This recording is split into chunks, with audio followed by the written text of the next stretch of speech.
Assalamualaikum warahmatullahi wabarakatuh.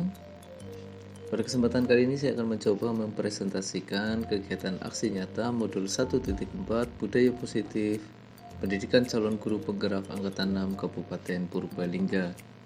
Perkenalkan, saya adalah Yudi Fiansyah, CGP dari SMK Negeri 1 Kaligondang, Kabupaten Purbalingga, dengan fasilitator adalah Ibu Saimatus Saida dan pengajar praktik Ibu Nurul Dini. Latar belakang kegiatan aksi nyata. Budaya positif bertujuan untuk menciptakan iklim pembelajaran positif di lingkungan sekolah. Hal yang mendasari saya melakukan tindakan aksi nyata ini adalah untuk mewujudkan murid dengan karakter profil pelajar Pancasila melalui penerapan budaya positif dengan membentuk keyakinan kelas. Keyakinan kelas berisi nilai kebajikan universal, di mana dengan melibatkan murid untuk membentuk keyakinan kelas, mereka diharapkan termotivasi secara intrinsik untuk sadar dan bertanggung jawab melaksanakan keyakinan kelas. Bukan sekedar untuk menghindari sebuah hukuman, melainkan mereka paham akan manfaat dalam melaksanakan keyakinan kelas untuk dirinya sendiri maupun orang lain. Keyakinan kelas berisi nilai-nilai kebajikan yang bisa dilaksanakan di lingkungan sekolah. Tujuan kegiatan aksi nyata: mewujudkan pembelajaran yang berpihak pada murid, terciptanya disiplin positif pada murid melalui penerapan keyakinan kelas, terwujudnya suasana aman dan nyaman di kelas maupun sekolah, menciptakan karakter disiplin positif pada murid yang nantinya akan mempengaruhi kepribadiannya baik di sekolah maupun di lingkungan masyarakat. Tolok ukur kegiatan aksi nyata. Untuk melihat keberhasilan dari tindakan yang dilakukan, maka hal yang menjadi tolak ukur keberhasilannya adalah sebagai berikut. Yang pertama, murid mampu membuat kesepakatan kelas sesuai dengan nilai-nilai Pancasila. Yang kedua, mampu menjalankan kesepakatan yang dibuat, terjadi perubahan sikap, disiplin positif siswa kepada guru maupun murid yang lain. Lini masa tindakan. Tahap persiapan minggu pertama November 2022.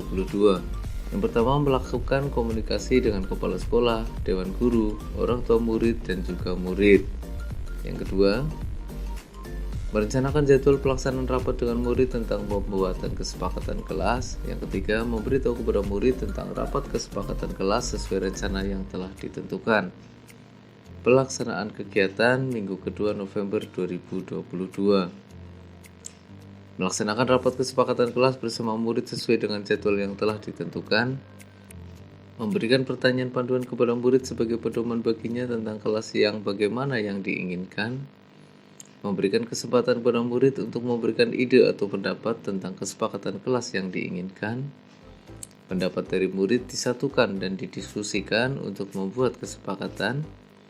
Setelah pendapat disatukan, diambil sebuah keputusan untuk menyepakati kesepakatan kelas. Melakukan tanda tangan bersama antara guru dan murid terhadap kesepakatan kelas yang sudah disepakati. Melakukan sosialisasi kepada seluruh warga sekolah terkait dengan hasil kesepakatan kelas untuk meminta dukungan. Proses pembentukan keyakinan kelas. Yang pertama, diskusi. Diskusi bersama tentang peraturan yang ada di sekolah, menemukan nilai kebajikan yang ingin dituju dari peraturan yang akan dibuat. Yang kedua, rumuskan. Di sini merumuskan nilai positif yang disepakati bersama, tidak terlalu banyak, dan bukan berupa peraturan, serta mendiskusikan konsekuensinya. Yang ketiga, sosialisasi. Buat poster dan tempelkan pada lokasi yang mudah terlihat dan terbaca, dan tidak lupa memantau pelaksanaan dan juga merefleksi hasil pelaksanaan keyakinan kelas. Berikut adalah dokumentasi kegiatan pelaksanaan pembentukan keyakinan kelas di kelas 12 Multimedia 1.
Pembelajaran didapatkan dari pelaksanaan kegiatan aksi nyata. Yang pertama kaitannya dengan faktor pendukung atau keberhasilan. Dukungan dari kepala sekolah dan rekan guru, kreativitas ide dari murid dapat tersalurkan. Faktor yang menjadi penghambat atau kendala, perbedaan karakteristik murid yang beragam, dibutuhkan pembiasaan, keteladanan, dan konsistensi serta kedisiplinan dari seluruh warga sekolah dalam melaksanakan maupun merefleksikan serta evaluasi secara kontinu terhadap proses pelaksanaan budaya positif di lingkungan sekolah. Rencana perbaikan untuk pelaksanaan di masa yang akan datang, melakukan persiapan yang lebih matang dan lebih terstruktur, mengagendakan untuk tak henti-hentinya mensosialisasikan budaya positif kepada seluruh warga sekolah sesuai kapasitas yang dimiliki oleh calon guru penggerak, mengintensifkan komunikasi, kerjasama, kolaborasi dengan seluruh pemangku kepentingan sekolah, menerima inspirasi dan aspirasi murid serta rekan sejawat dalam segala hal untuk perbaikan di masa yang akan datang. Dukungan yang dibutuhkan, dukungan dari sekolah sebagai tempat mengembangkan berbagai potensi yang dimiliki siswa dengan program yang terstruktur dan sistematis. Dukungan dari keluarga sebagai tempat pertama murid menerima pendidikan yang menjadi dasar pembentukan kepribadian murid. Dukungan dari masyarakat sebagai tempat eksplorasi dan eksistensi kemandirian sesuai potensi murid dan mengaplikasikannya dalam kehidupan sehari-hari. Setelah pembentukan keyakinan kelas, hal yang berikutnya saya lakukan adalah diseminasi modul 1.4 budaya positif kepada rekan sejawat di lingkungan sekolah tempat saya mengajar. Terima kasih. Guru Penggerak Indonesia, bergerak, tergerak, menggerakkan.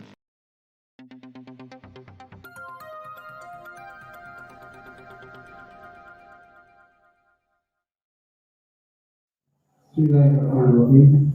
Assalamualaikum warahmatullahi wabarakatuh. Waalaikumsalam. Alhamdulillahirrahmanirrahim. Ajukan kepada Allah Ta'ala yang telah melimpahkan nikmat karunia sehingga pada pagi hari ini kita dapat berkumpul bersama dalam rangka destinasi calon guru penggerak angkatan 6 tahun 2022. Pada para calon guru penggerak yang saya sampaikan kita banggakan dan Bapak Ibu guru semuanya, perlu kami sampaikan bahwa guru penggerak adalah merupakan program dari pemerintah. Dan itu yang perlu kami sampaikan dengan meminta ridho Allah, maka diseminasi calon guru penggerak angkatan 06 dengan tema budaya positif dengan ini kami nyatakan dibuka.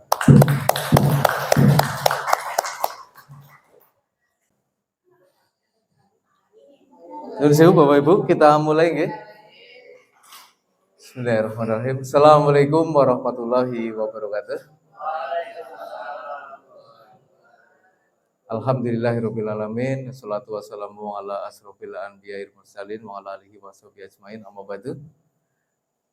Bapak Ibu yang kami hormati, terima kasih telah berkenan hadir dalam acara diseminasi kaitannya dengan aksi nyata guru penggerak, yaitu disiplin positif.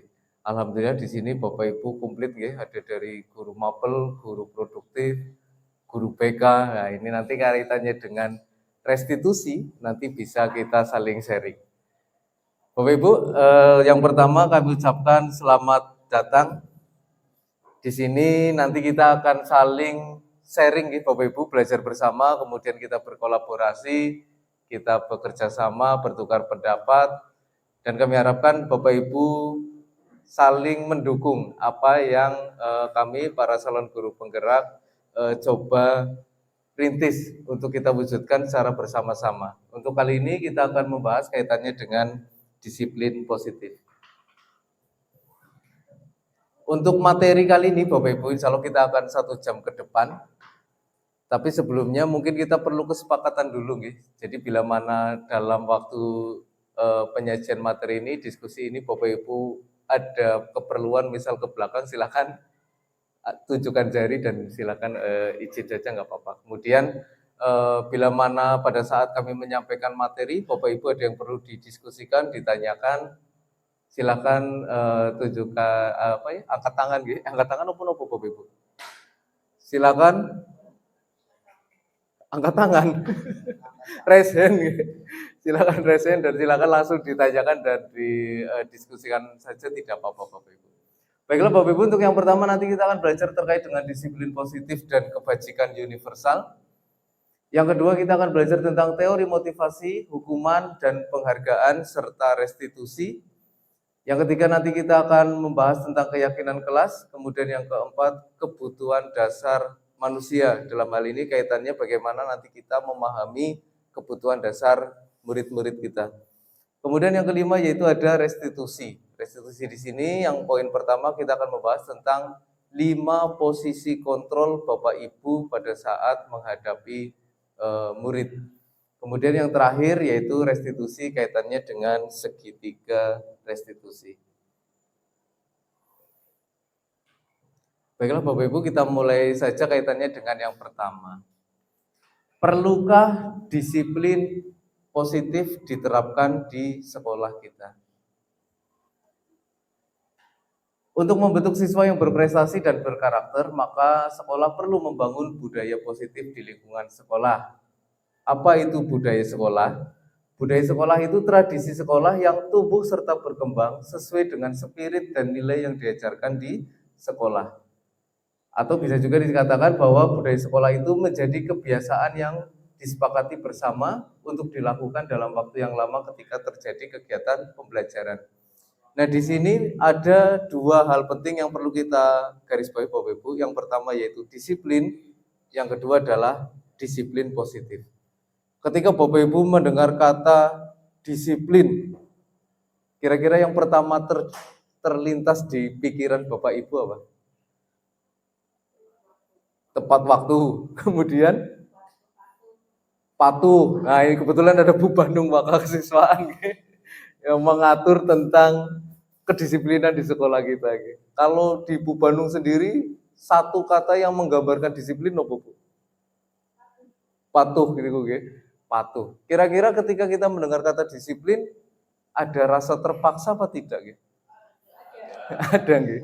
Nah, Bapak Ibu harus bisa menggarisbawahi apa itu peraturan sekolah, apa itu kesepakatan sekolah, apa itu keyakinan kelas, dan bagaimana supaya terbentuk disiplin yang positif. Nah, itu yang akan kita gali Bapak Ibu. Oh, monggo Pak. Silakan.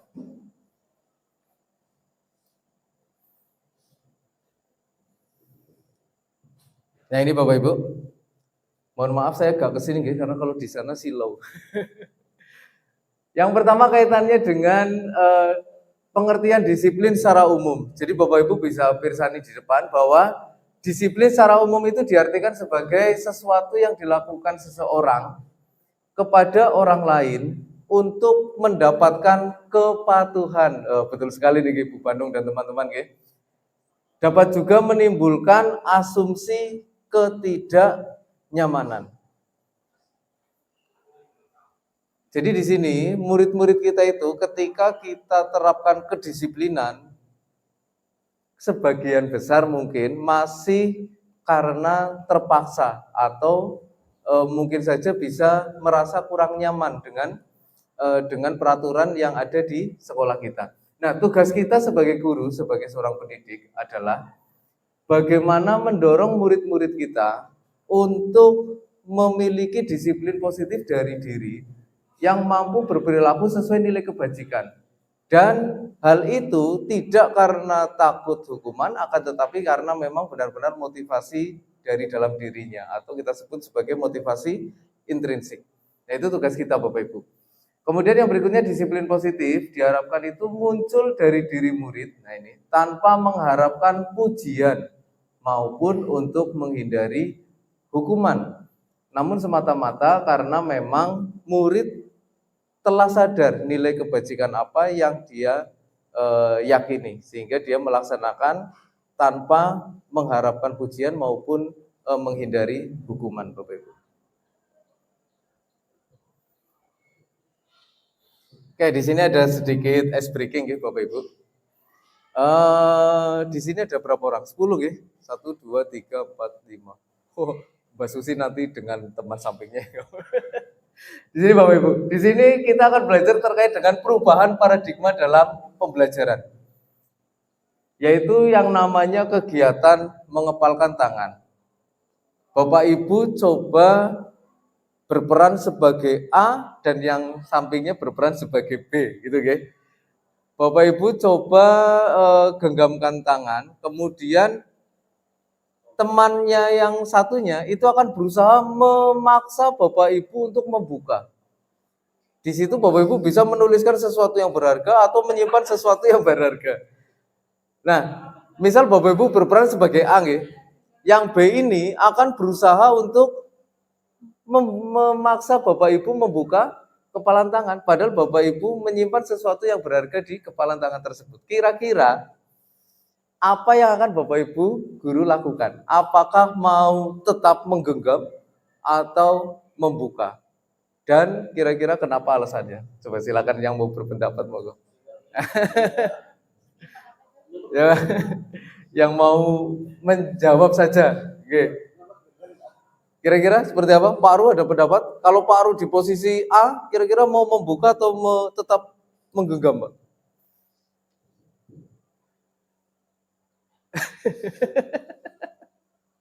Kira-kira seperti apa?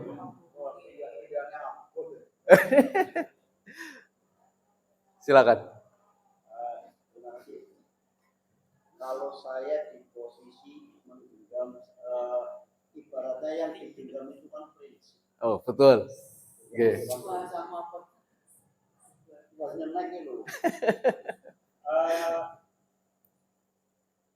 Prinsip itu kan harusnya menyesuaikan kalau menurut saya. Wah, luar biasa. Kita berprinsip harus A, tapi kenyataannya ketika prinsip A itu kok ternyata tidak sesuai dengan fungsi. Mau tidak mau, ya kita harus membuka genggaman itu dengan konsekuensi yang itu menurut saya.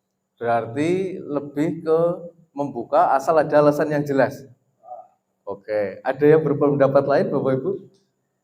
Bapak Ibu menggenggam tangan, ada sesuatu yang penting yang dicoba dipertahankan. Kemudian teman Anda itu ada yang menghibah, merajuk, atau bahkan mengelitik-litik gitu, memaksa agar Bapak Ibu mau membuka genggaman tangan. Kira-kira tadi kalau Pak Ru melepaskan, ada yang berpendapat tetap menggenggam? Ada? Pak Cahyo, pripun Pak Cahyo? Wah, Pak Cahyo. Ini kebetulan TSM ya Pak Cahyo nih, banyak siswa laki-laki. Kalau Pak Cahyo sendiri kira-kira tetap mempertahankan atau memilih membuka mengikuti kemauan teman Pak Cahyo? Kalau dari saya malah kebalikannya. Kalau dari Pak Rianto dari yang orang menggenggam, sekarang malah saya dari oposisi yang meminta. Oke, pripun Pak? Pada dasarnya kalau katakanlah manusia itu pasti punya rasa ingin tahu yang besar. Oke. Kalau anak kecil ketika masih polos, masih belum punya pengetahuan, ketika diberi sesuatu dia akan mencari yang lebih seperti itu. Karena untuk rasa ingin tahunya itu pasti besar. Jadi ketika saya dihadapkan pada posisi seperti itu, saya akan berusaha mencari tahu apa yang digenggam oleh Pak Rian. Bagaimana caranya ya? Dengan bermacam cara, bisa dengan dipaksa, bisa dengan diketik-ketik tadi, bisa dengan kata dirajuk ya. Iya betul. Terima kasih Pak Cahyo. Jadi Pak Cahyo tadi kalau Pak Rui memposisikan sebagai si A yang berusaha menggenggam, monggo Pak. Terima kasih. Si B berusaha, Pak Cahyo berperan sebagai si B, artinya dia sebagai teman yang ingin mengetahui gitu, dan Pak Cahyo berpendapat bahwa sesuatu itu memang harus diketahui gitu, Pak. Walaupun dengan cara baik dengan yang positif atau mungkin positif dengan cara yang berbeda. Misal dirayu, dibujuk atau dengan sedikit paksaan gitu ya Pak Cahyo. Oke, kita akan coba bahas Bapak Ibu apa maksud dari filosofi genggaman tangan ini. Nah, di sini Bapak Ibu.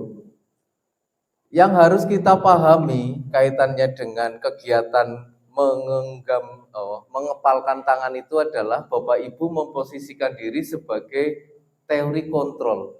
Bapak Ibu mengontrol terhadap kepalan tangan Bapak Ibu. Apakah Bapak Ibu memilih tetap mempertahankan kepalan tangannya atau Bapak Ibu memilih untuk membuka kepalan tangan sesuai dengan permintaan orang lain. Nah, ini yang disebut dengan ilusi kontrol, Bapak Ibu. Ini juga yang menyadarkan saya ketika saya mempelajari modul ini baik secara mandiri maupun ketika kita mempraktikannya di kelas Bapak Ibu. Jadi, saya bacakan dulu. Yang pertama adalah ilusi guru mengontrol murid. Yang kedua, ilusi bahwa kritik akan membuat orang merasa bersalah dapat menguatkan karakter. Kemudian, ilusi bahwa semua penguatan positif itu efektif dan bermanfaat. Dan yang terakhir adalah ilusi bahwa orang dewasa memiliki hak untuk memaksa. Bisa dipahami ya Bapak Ibu ya? Jadi ketika Bapak Ibu berperan sebagai B, yang artinya Bapak Ibu sebagai teman dan murid adalah si A, yang dia memiliki prinsip dan keyakinannya sendiri, dan Bapak Ibu berusaha mengontrol si murid, gitu ya, dengan alasan bahwa yang Bapak Ibu guru lakukan, Bapak Ibu terapkan itu adalah demi kebaikan si murid. Pernah di posisi itu Bapak Ibu? Misal gini, misal saya ada murid yang misal dia rame sendiri gitu ya. Ramai sendiri. Maksudnya ketika kita mengajar di jam kita pembelajaran, si anak sibuk sendiri, tidak mengganggu temannya, tapi dia asik sendiri. Misal kalau di lab itu ya bermain mouse, bermain keyboard sendiri gitu. Nah, posisi kita ketika kita memaksa anak untuk tolong dengarkan Bapak ketika mengajar, itu benar apa salah Bapak Ibu? Nanti kita akan sering tersentil gitu Bapak Ibu ketika kita mempelajari terkait dengan disiplin positif. Karena kadang gini Bapak Ibu, ketika Bapak Ibu memposisikan sebagai pemegang kontrol, pemegang kendali, kadang kita berasumsi bahwa orang dewasa memiliki hak untuk memaksa. Karena kita yakin Bapak itu sudah pernah mengalami usia kamu gitu. Biasanya itu yang keluar dari kita gitu. Saya lebih paham dengan apa yang kalian rasakan gitu. Percaya saya, ikuti saya. Kan kayak gitu gitu. Itu berarti Bapak Ibu memposisikan sebagai pemegang kontrol. Atau bisa jadi Bapak Ibu lebih ke membawa penguatan positif bahwa apa yang Bapak Ibu lakukan itu adalah yang terbaik untuk murid. Bapak Ibu memaksakan murid untuk melakukan sesuai kehendak Bapak Ibu sendiri. Padahal murid itu kan diciptakan beragam Bapak Ibu. Diciptakan beragam. Tidak bisa disamaratakan. Nah itu. Jadi ketika nanti lebih lanjut dari setelah disiplin positif itu nanti ada pembelajaran berdiferensiasi Bapak Ibu. Jadi yang harus kita pahami bersama adalah bahwa kita selaku guru, selaku pendidik itu tugasnya adalah membimbing siswa sesuai dengan kodratnya. Ya, dulu kita pernah belajar pelatihan mandiri Bapak Ibu, ada yang namanya pembelajaran yang berpihak kepada murid. Artinya berpihak, ya memang murid sebagai manusia yang merdeka. Artinya kita selaku guru tidak bisa memaksakan kehendak. Gitu Bapak Ibu. Termasuk ketika Bapak Ibu mengajar dengan RPP yang sudah Bapak Ibu rancang yang kemarin untuk kegiatan PKKS itu. Apakah Bapak Ibu sudah berpihak kepada siswa? Coba kita lakukan refleksi masing-masing ya. Bapak Ibu ingat kembali RPP rancangan pembelajaran yang sudah Bapak Ibu susun. Apakah itu sudah berpihak kepada siswa? Apakah Bapak Ibu sudah paham kebutuhan siswa? Si A dia lebih cepat belajar dengan metode apa? Apakah dengan audio, ataukah dengan visual, ataukah dengan kinestetik? Apakah Bapak Ibu sudah mempelajari siswa sampai sejauh itu? Belum ya? Apakah media pembelajaran yang Bapak Ibu gunakan itu memang benar-benar efektif untuk seluruh siswa? Belum ya? Seperti itu Bapak Ibu. Karena kadang kita terlalu memaksakan terhadap capaian kurikulum tanpa memahami kebutuhan siswa. Nanti kita akan belajar terkait dengan kebutuhan dasar. Yang berikutnya Bapak Ibu.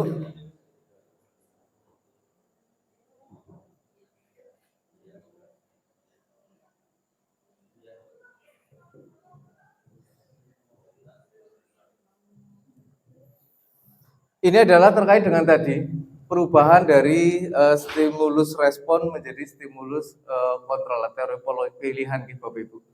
Jadi di sini yang kita harapkan itu adalah yang berada di sebelah kanan, bahwa kita berusaha memahami pandangan orang lain tentang dunia. Artinya kita berusaha memahami murid dengan keanekaragamannya. Gitu Bapak Ibu. Kemudian yang kedua, bahwa semua perilaku itu memiliki tujuan. Mungkin ada murid yang dia asik bermain sendiri ketika Bapak Ibu mengajar. Bisa jadi kesalahan tidak murni dari murid Bapak Ibu, tapi bisa jadi kesalahan dari kita yang tidak memahami kebutuhan murid itu dalam belajar seperti apa. Itu juga yang menjadi PR kita bersama, bahwa seperti dulu di pelatihan mandiri itu kita memang benar-benar wajib melaksanakan asesmen diagnostik atau asesmen awal. Kita harus paham kebutuhan murid seperti apa, kebutuhan belajarnya seperti apa, agar pada saat kita melaksanakan pembelajaran itu mudah-mudahan bisa secara pembelajaran berdiferensiasi. Kemudian hanya Anda yang bisa mengontrol diri Anda. Jadi Anda tidak bisa, Bapak Ibu tidak bisa mengontrol murid. Masing-masing manusia itu berhak mengontrol dirinya. Nah, ini yang disebut oleh Ki Hajar Dewantara sebagai manusia yang merdeka. Kemudian model berpikir win-win solution. Nah, seperti itu Bapak Ibu, kita lanjut saja dulu. Nah, ini adalah harapan yang ingin dicapai oleh Ki Hajar Dewantara terkait dengan pendidikan di Indonesia, bahwa nilai kebajikan universal itu adalah sifat positif manusia yang merupakan tujuan mulia yang ingin dicapai oleh setiap individu. Di sini kita tahu bahwa ada yang namanya profil pelajar Pancasila, yaitu nilai kebajikan yang ingin dicapai oleh setiap anak, yang meliputi beriman, bertakwa kepada Tuhan Yang Maha Esa dan berakhlak mulia, kemudian mandiri, bernalar etis, kemudian berkebinekaan global, bergotong royong, serta kreatif. Nah, ini terkait dengan materi yang pertama Bapak Ibu. Sampai sini ada yang mau ditanyakan dulu? Insya Allah bisa dipahami lagi. Kita next saja Bapak Ibu, kalau tidak ada yang perlu didiskusikan. Nah, kita masuk untuk materi yang kedua, yaitu teori motivasi, hukuman, penghargaan, dan juga restitusi. Ini yang berkaitan dengan permasalahan yang tadi kita bahas di depan Bapak Ibu. Yang pertama adalah untuk menghindari ketidaknyamanan atau hukuman. Tadi sudah kita bahas bahwa ketika kita mengangkat tema tentang disiplin, maka biasanya murid-murid itu secara sadar maupun tidak sadar itu pasti merasa tidak nyaman ketika dia melaksanakan, atau motivasi utamanya adalah menghindari hukuman. Kemudian yang kedua yaitu untuk mendapatkan imbalan atau penghargaan. Nah, di sini yang paling bahaya Bapak Ibu. Coba kita merefleksi apa yang setelah kita lakukan di dalam pembelajaran di kelas. Apakah ketika Bapak Ibu pembelajaran di kelas itu pernah memberikan penghargaan baik itu secara verbal maupun secara fisik Bapak Ibu? Misal yang bisa menjawab ini maka Ibu kasih coklat. Pernah Bapak Ibu? Pernah betul? Atau gampangannya gini lah, coba kita bayangkan kasus yang anak SD saja yang biar kita bisa lebih mudah memahami. Maksudnya gini, ketika ada guru yang memberikan stiker bintang kepada murid-murid yang dianggap telah melaksanakan disiplin dengan baik. Menurut Ibu dan Bapak guru ini yang ada di sini, itu betul apa tidak? Siswa yang berprestasi, yang nilainya baik, yang mampu menjawab dengan benar dikasih stiker bintang. Yang ketika masuk mau berbaris rapi dikasih stiker bintang. Tujuannya apa kira-kira stiker bintang itu? Memotivasi. Tapi apakah itu sudah benar? Apakah itu sudah benar? Menurut Bapak Ibu gimana? Yang dilakukan guru sudah, alasannya apa Bu? Reward ya, sebagai reward atau penghargaan ya. Ada yang berpendapat kebalikannya? Pernah nggak Bapak Ibu membayangkan gini? Misal di kelas itu ada 30 siswa. Yang selalu rajin, aktif pembelajaran dikasih stiker. Yang tidak pernah terlambat dikasih stiker. Kemudian yang menyelesaikan tugas dengan baik dikasih stiker. Kira-kira dalam 1 minggu saja kegiatan itu berlangsung. Ada kemungkinan tidak ada anak yang tidak mendapatkan stiker? Ada. Ada kemungkinan anak yang mendapatkan paling banyak dibanding teman yang lain? Ada. Kira-kira apa yang dirasakan oleh anak yang tidak mendapat stiker? Termotivasi. Atau kalau itu terlalu susah, gini saja, ranking Bapak Ibu. Yang ketiga ini. Apakah ranking yang Bapak Ibu berikan itu sudah baik atau belum? Bapak Ibu coba bayangkan ketika anak-anak kita itu mendapat ranking terbaik. Dan ada anak juga yang mendapat ranking terendah. Kira-kira apa yang dirasakan oleh yang ranking terbaik? Bangga. Mungkin sombong gitu ya. Terus mengharapkan imbalan, paling tidak orang tuanya kan minta sesuatu ya. Saya udah ranking 1 ini, tolong diberi hadiah. Itu seperti itu. Lalu apa yang terjadi dengan anak yang selalu ranking terbawah? Minder. Terus malu gitu ya. Apalagi dulu mungkin Bapak Ibu pernah mengajar, kalau di Kaligaunang alhamdulillah tidak. Sistem kelas di mana kelasnya itu menggunakan sistem rankingan. Jadi kelas, misal ada 5 kelas nih. A, B, C, D, E misal. Yang A itu kumpulan ranking 1 sampai 36. Yang terakhir itu ranking 1 sampai 36 tapi dari bawah. Kira-kira bagaimana perasaan murid-murid yang ada di kelas E ini Bapak Ibu? Iya, wali kelas sedih, apalagi anak ya. Dibedakan, itu betul sekali Bapak Ibu. Karena kadang kita ketika mau masuk ke yang kelas A, itu semangatnya luar biasa ya. Karena Bapak Ibu, wah ini auranya positif, kelas pembelajaran aktif dan lain. Tapi ketika Bapak Ibu mau masuk ke kelas E, mau masuk saja udah males ya. Anak gitu ya. Nah itu Bapak Ibu. Itu kira-kira pembelajaran yang berpihak pada murid tidak? Tidak ya. Nah itu, makanya Bapak Ibu, kadang yang kita anggap baik itu belum tentu baik.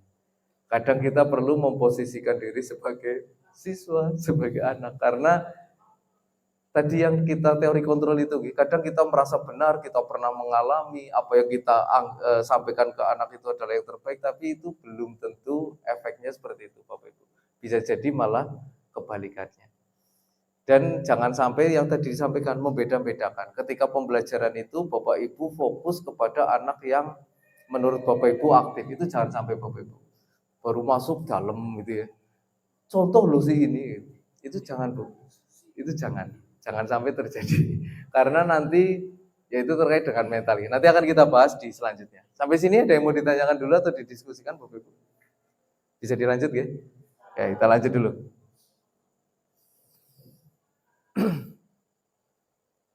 Kayaknya agak lelet tapi ya.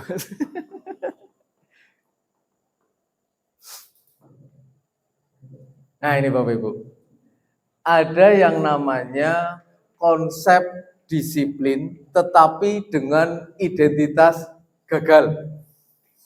Artinya kedisiplinan itu bisa kita anggap tidak akan berhasil bila mana Bapak Ibu menggunakan dua ini. Yang pertama adalah hukuman, yang kedua adalah penghargaan. Tadi sudah kita sempat bahas di depan. Hukuman itu akan membuat murid merasa takut. Misal, yang tidak bisa menjawab, misal matematika, ini ada guru matematika. Apakah Bu Ana pernah? Yang tidak bisa mengerjakan silakan berdiri di depan kayak gitu. Nanti maju lagi ditunjuk siswa, tidak bisa silakan berdiri di depan. Makanya kamu perhatikan ketika ibu ngajar, ada seperti itu. Alhamdulillah. Kayak gitu ya Bapak Ibu ya. Jangan, gitu ya. Makanya itu pentingnya asesmen awal. Karena kalau saya pribadi gini Bapak Ibu, saya ke anak itu menyampaikan kamu tidak perlu wajib pinter matematika. Tidak wajib pinter matematika atau pinter bahasa Inggris. Kenapa? Karena Gusti Allah menganugerahkan itu kan dengan utek yang berbeda-beda, Bapak Ibu. Kemampuan kognitif yang berbeda-beda. Bapak Ibu mungkin kalau saya refleksinya ke diri saya pribadi Bapak Ibu. Putra saya itu ada dua, anak saya ada dua. Yang satu memang tidak tertarik dengan matematika, tetapi dia tertarik dengan hal yang berbau dengan seni dan lain sebagainya. Nah, ketika kita memaksakan anak harus selalu jenius di matematika, ya karena memang kemampuannya hanya seperti itu, keterbatasannya, ya kita harus menyadari, makanya kita harus mendukung apa yang menjadi minat dan passion dia, gitu ya Bapak Ibu. Tugas Bapak Ibu adalah mendukung, jangan sampai memaksakan atau memegang kendali kontrol atas anak-anak kita Bapak Ibu. Nah yang kedua yaitu tadi terkait dengan tidak nyaman, sudah bisa dipahami, kemudian menyakitkan apalagi bila hukuman itu berupa fisik. Nah, misal ini guru olahraga Bu Bandung. Misal Bu Bandung menghukum murid silakan keliling lapangan 10 kali, itu ya.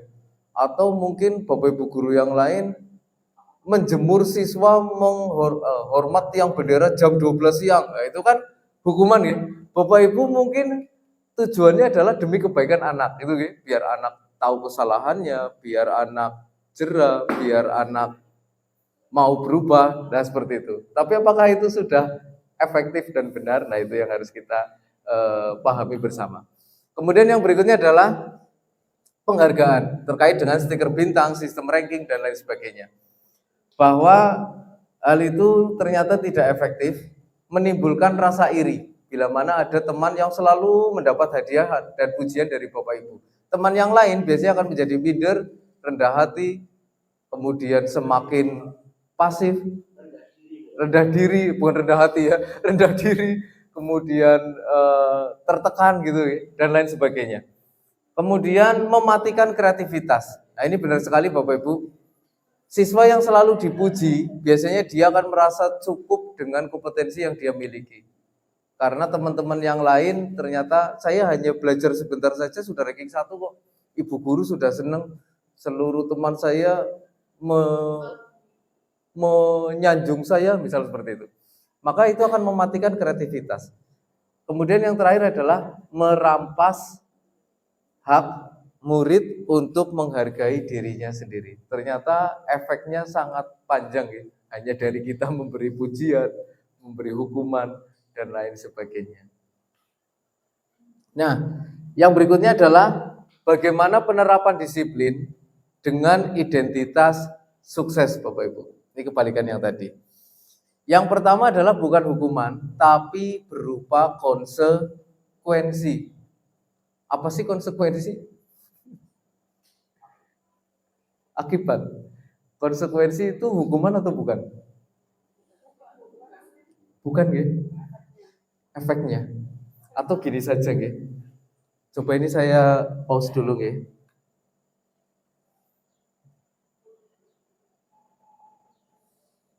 Nah ini Bapak Ibu. Terlihat apa tidak? Terbaca tidak Bapak? Terbaca Bapak Ibu? Nih. Hukuman atau konsekuensi. Mencatat 100 kali di dalam buku kalimat saya tidak akan terlambat lagi. Itu hukuman atau konsekuensi? Hukuman. Coba kita cek ya. Konsekuensi. Karena konsekuensi itu adalah kita memberikan sesuatu kepada murid dengan kesepakatan bersama gitu gampangannya. Sudah ada kesepakatan sebelumnya.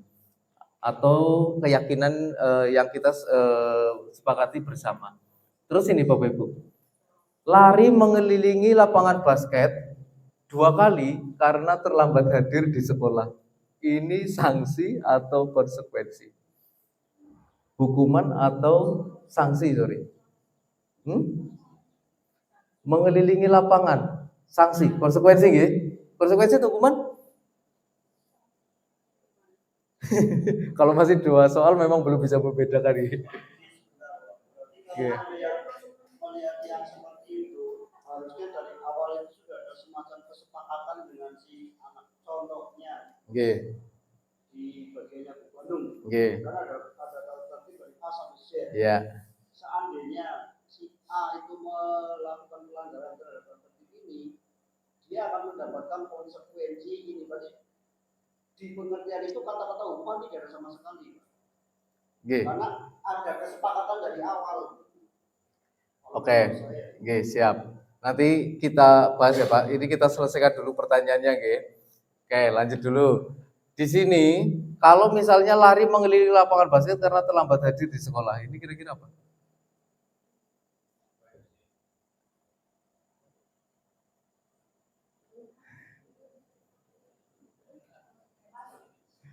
Membersihkan coretan yang dibuatnya di meja tulis. Nah, ini sudah mulai paham ya? Sudah mulai paham ya? Nih, membersihkan coretan yang dibuatnya di meja tulis. Konsekuensi. Insya Allah mulai dari sini nanti bisa menjawab semuanya. Karena sudah bisa paham. Kita lanjut ya. Murid diminta untuk push up 15 kali karena tidak menggunakan masker ke sekolah.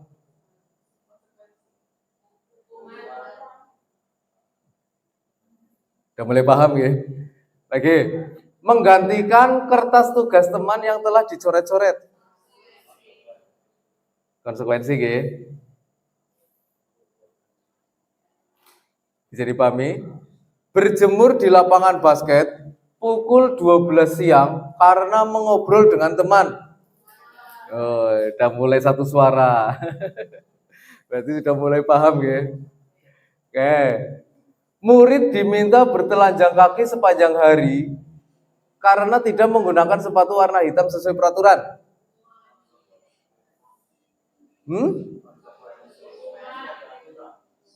Bertelanjang kaki sepanjang hari.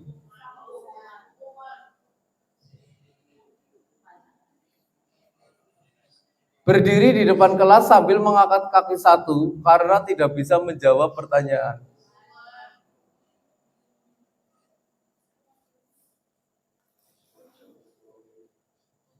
Membersihkan tumpahan air di meja tulis karena tersenggol pada saat belajar. Konsekuensi nggih?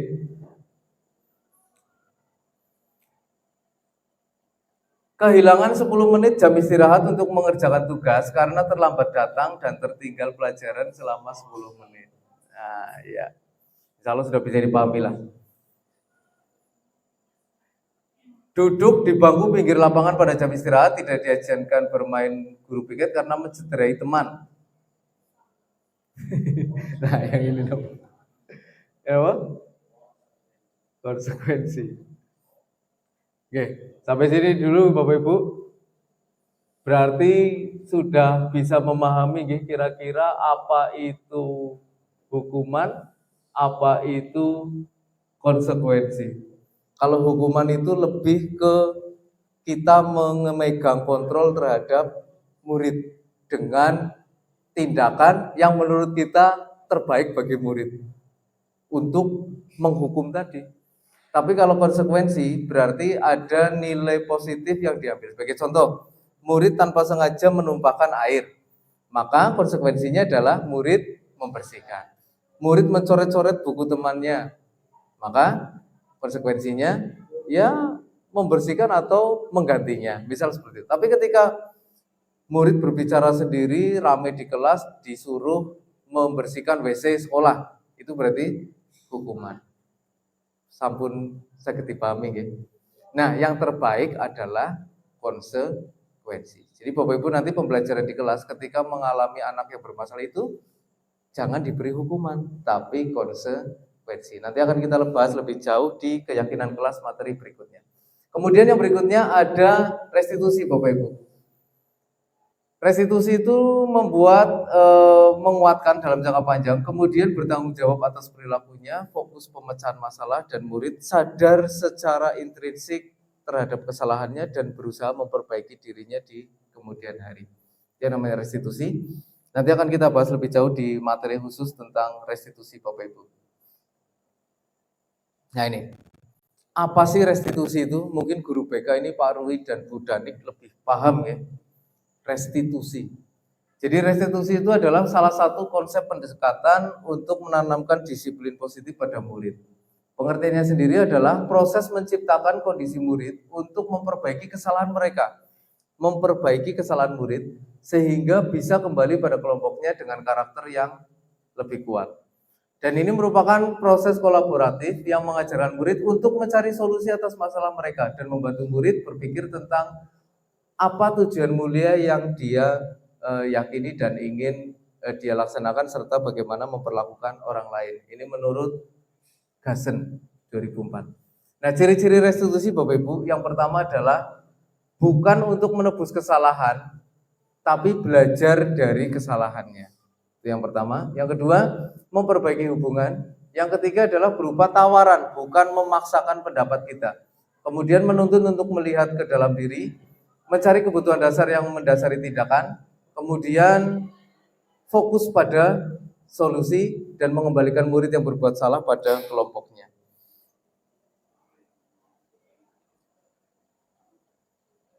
Nah, ini perbedaan antara hukuman, konsekuensi, dan restitusi Bapak Ibu. Insya Allah sudah bisa dipahami lagi dengan ilustrasi dan contoh soal yang tadi. Kemudian yang berikutnya adalah keyakinan kelas Bapak Ibu. Apakah sama antara keyakinan kelas dengan peraturan kelas? Apakah sama antara keyakinan sekolah dengan peraturan sekolah? Pastinya berbeda. Mengapa tidak peraturan saja? Mengapa harus keyakinan? Nah, kita lihat Bapak Ibu. Ilustrasinya adalah kenapa ketika kita berkendara harus menggunakan helm? Pasti jawabannya agar selamat, aman gitu ya. Kemudian kenapa harus memakai masker pada saat kemarin kondisi pandemi?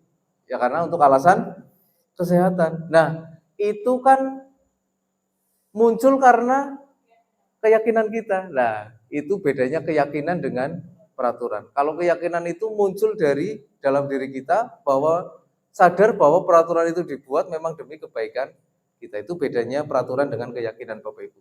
Makanya tugas kita adalah nanti membuat keyakinan sekolah, bukan tata tertib atau peraturan sekolah. Nah, kata-katanya diganti. Kalau peraturan itu kita lebih ke memaksa dengan hukuman, tapi kalau keyakinan atau kesepakatan sekolah itu dengan konsekuensi.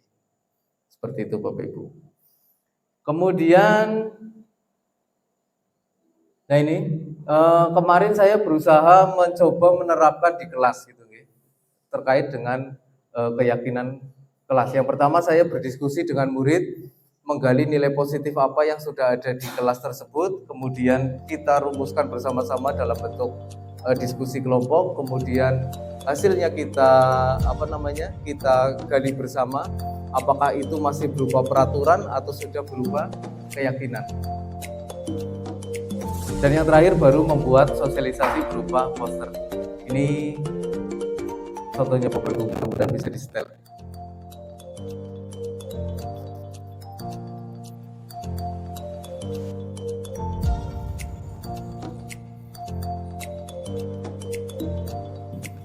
Yang berikutnya di sini adalah berdiskusi secara kelompok. Kemudian dari hasil diskusi nanti bersama-sama kita gali nilai kebajikan universalnya atau nilai positif yang bisa diambil.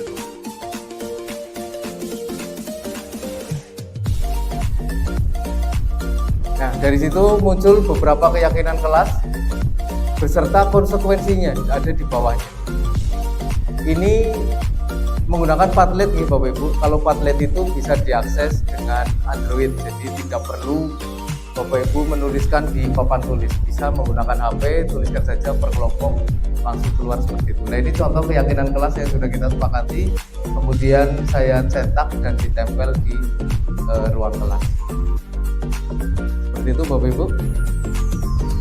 Ini kesepakatan kelas ini harus dipasang di tempat yang terlihat sehingga mudah diingat dan mudah untuk dilaksanakan. Sampai sini dulu terkait dengan keyakinan kelas. Ada yang mau ditanyain Bapak Ibu? Cukup lagi. Peraturan itu lebih ke menghukum, keyakinan lebih ke konsekuensi. Bapak Ibu sudah bisa membedakan mana hukuman dan mana konsekuensi. Itu poin utama dari materi kali ini Bapak Ibu.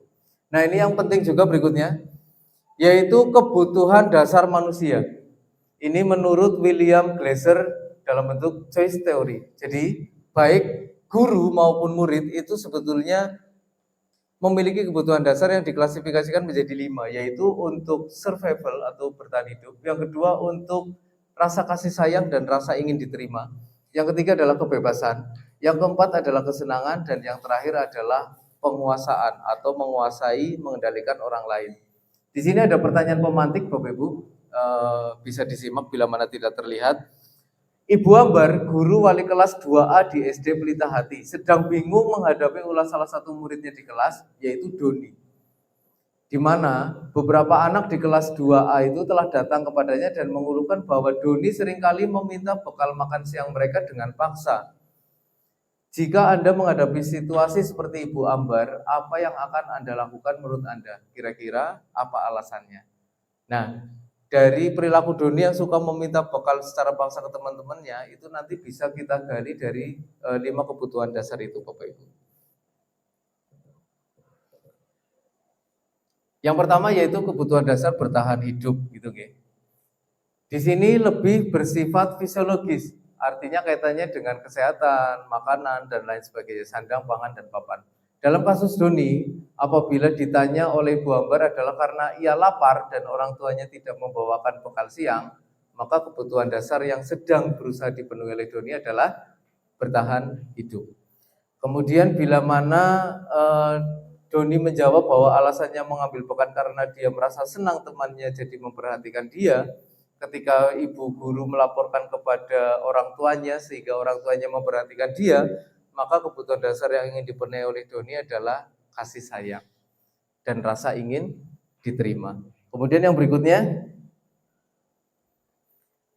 bila mana Doni ingin merasa hebat dan teman-temannya menjadi takut karena perilaku dia ingin menjadi dominan di kelompoknya, maka kebutuhan yang ingin Doni lengkapi adalah terkait dengan penguasaan. Dan yang terakhir adalah jika mana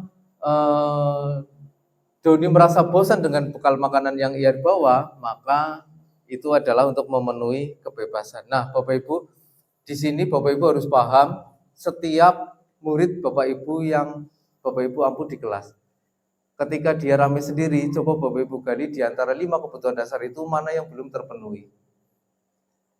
Misal gini Bapak Ibu guru apa ini ya? PKK nggih. Guru PKK itu kan ada proyek ya. Proyek itu misal berupa membuat suatu produk. Nah, di sini Pak Afif selaku guru PKK, kewirausahaan, itu harus mampu mengenali muridnya. Mana yang memang dia tertarik dengan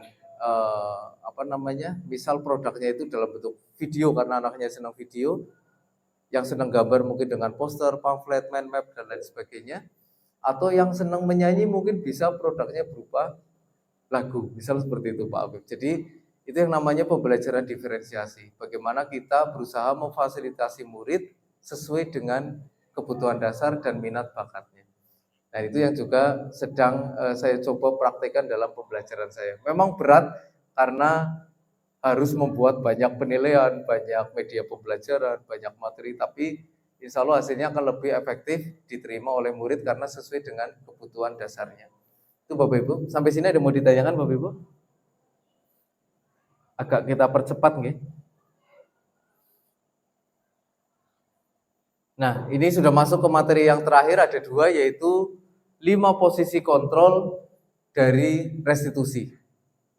Dan nanti yang terakhir adalah segitiga restitusi. Nah, Bapak Ibu coba introspeksi diri Bapak Ibu. Kita refleksi, kira-kira Bapak Ibu ketika di kelas itu, Bapak Ibu memposisikan diri sebagai apa? Apakah penghukum? Apakah pembuat orang merasa bersalah? Apakah sebagai teman? Sebagai pemantau? Atau sebagai manajer? Kira-kira sebagai apa Bapak Ibu? Sebagai penghukum sudah jelas ya. Datang terlambat, push up 10 kali, itu berarti sebagai penghukum. Kita nggak tanya dulu malah kenapa dia terlambat, kemudian apakah dia menderita penyakit tertentu. Karena bisa saja karena saya ngajar di kelas naik tangga ngos-ngosan gitu, kayak saya maksudnya. Jadi dia terlambat misal seperti itu. Parkiran anak juga jauh misal. Pasti kita kan harusnya berangkat lebih pagi gitu. Tanpa kita introspeksi, kadang kita juga datangnya pas bel. Gitu. Seperti itu Bapak Ibu. Itu penghukum. Insya Allah tidak ada lagi. Kemudian pembuat merasa bersalah. Nah ini biasanya guru seperti ini, biasanya suaranya lembut gitu ya. Dan dia berusaha meyakinkan anak bahwa dia telah berbuat kesalahan. Dengan kata-kata yang lembut, sehingga anak itu kayak semacam kita di apa itu kalau kegiatan malam keakraban itu.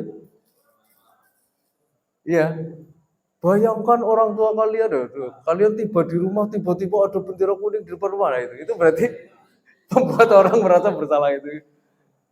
Apa yang sudah kalian lakukan itu membuat orang merasa bersalah. Kemudian teman, nah teman di sini ya teman ya sebagai teman biasanya kita lebih akrab, lebih sering mendekati murid, kemudian santai seperti itu. Itu sebagai teman. Kemudian sebagai pemantau artinya kita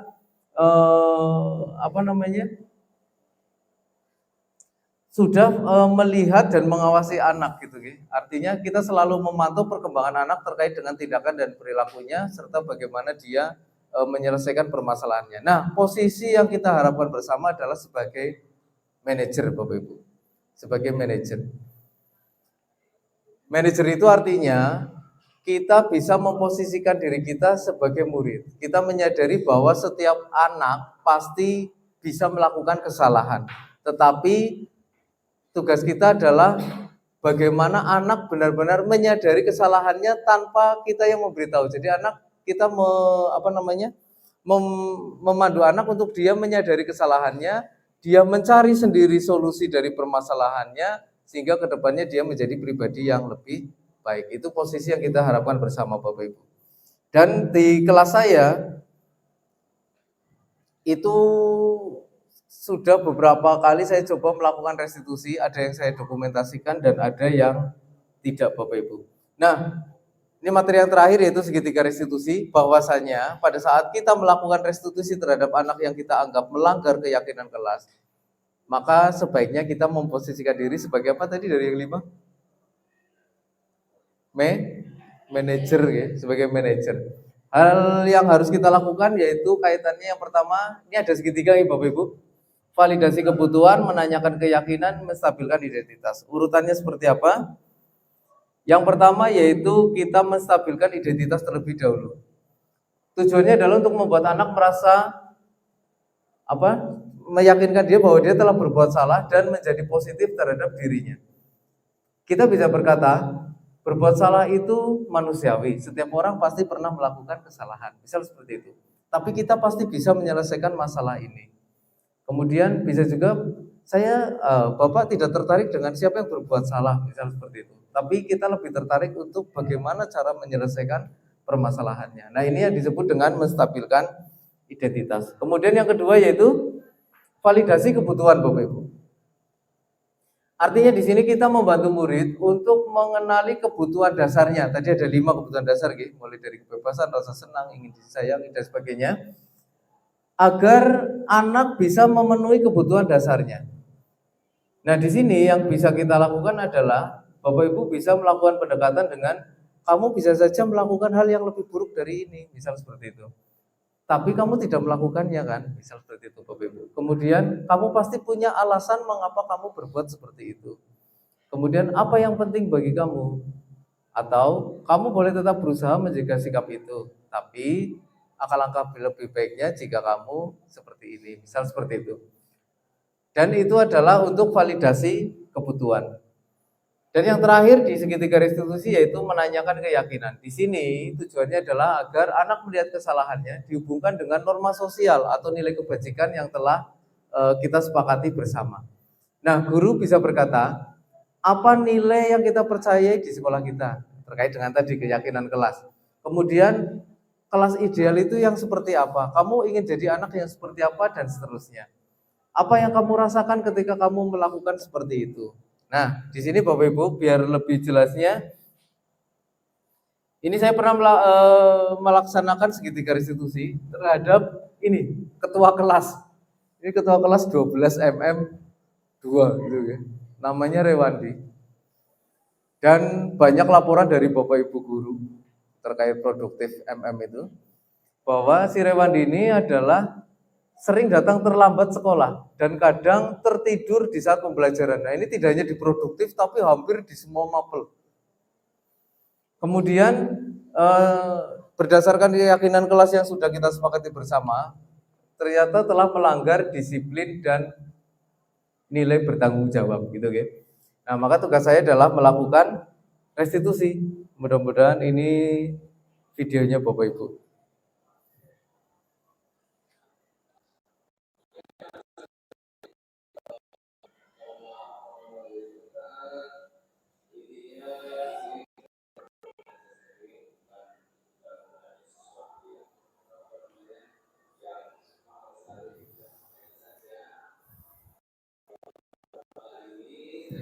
Tahap pertama yaitu menstabilkan identitas Bapak Ibu.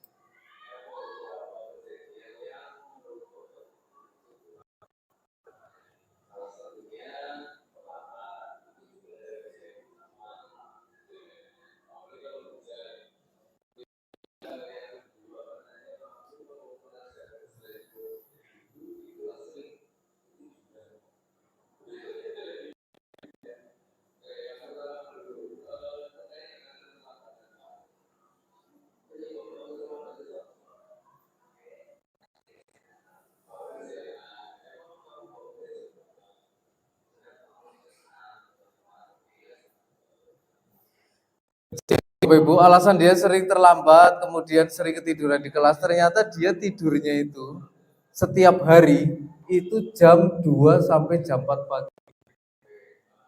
Itu bermain game Bapak Ibu. Bermain game, bahkan kalau hari libur, malam Sabtu atau malam Minggu, dia sampai pagi baru tidur sekitar jam 10-an. Ada yang mengajar ya mandi. Betul-betul gitu. Nah, ini anaknya memang khusus. Nah, itu yang harus kita lakukan Bapak Ibu. Kita harus menggali penyebab anak, kenapa dia terlambat, jangan langsung memvonis gitu Bapak Ibu.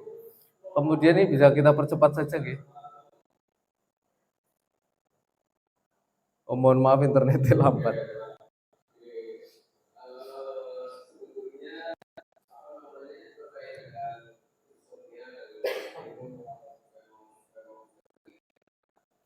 Nah, ini memvalidasi tindakan bahwa insomnia itu memang suatu penyakit di Bapak Ibu. Karena saya zamannya SMP juga itu bahkan sampai sekarang insomnia.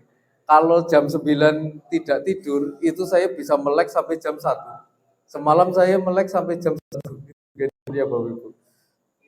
Jadi memang bukan masalah penyakitnya, tapi bagaimana kita mencari solusinya. Nah, ini yang coba saya terangkan Rewandi kaitannya dengan itu. Nanti dia berusaha menyimpulkan sendiri terkait dengan solusi menurut yang terbaik untuk dia. Kemudian yang terakhir nanti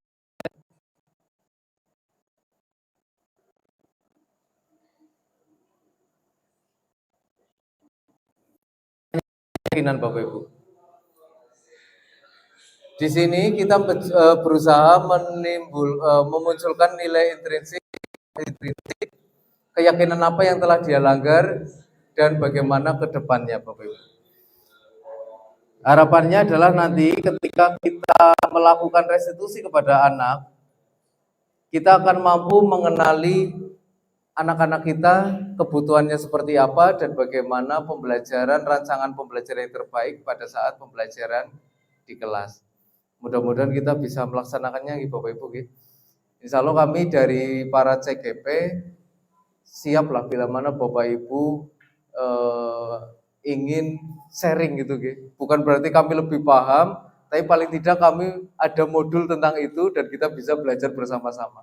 Tapi yang terpenting adalah tidak hanya paham teorinya, tetapi bagaimana langsung kita mengaplikasikannya di dalam kelas. Seperti itu Bapak Ibu. Mudah-mudahan Bisa nggih?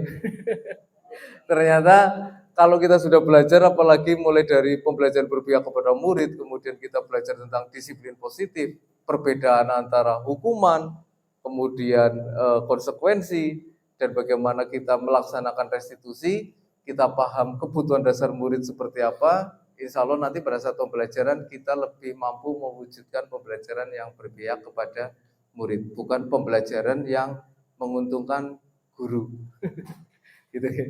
Apalagi kita paham bahwa SMA Kaligodang itu terdiri dari murid yang beraneka ragam, baik minat, bakat maupun kemampuan kognitif dan lain sebagainya.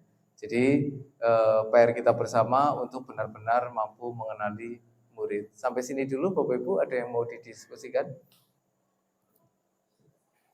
Cukup. Oke, mudah-mudahan nanti kita bisa bertemu di kesempatan berikutnya. Mungkin kita akan membahas walaupun secara tidak resmi, tanpa dibuka kepala sekolah, kita bisa saling sharing terkait dengan bagaimana pembelajaran berdiferensiasi itu. Apalagi matematika penting sekali. Karena matematika itu menjadi momok, anak itu sekali remedi baru dibagi soal sudah tanya remedinya kapan Bu, gitu. Nah itu kita harus mampu membuat pembelajaran yang berdiferensiasi agar hasilnya lebih maksimal. Itu saja dulu Bapak Ibu. Terima kasih telah bersama saling sharing. Ditutup dengan foto yang ganteng sekali. Kami ucapkan terima kasih. Mudah-mudahan nanti kita bisa belajar bersama Bapak Ibu. Dan ada ilmu atau manfaat yang bisa kita ambil dari pertemuan kali ini. Dan mudah-mudahan bisa segera kita aplikasikan dalam pembelajaran di kelas kita bersama. Terima kasih, kita tutup dengan membaca hamdalah bersama. Alhamdulillahirrahmanirrahim. Amihari, assalamualaikum warahmatullahi wabarakatuh. Oke, matur nuwun Bapak Ibu, monggo snack di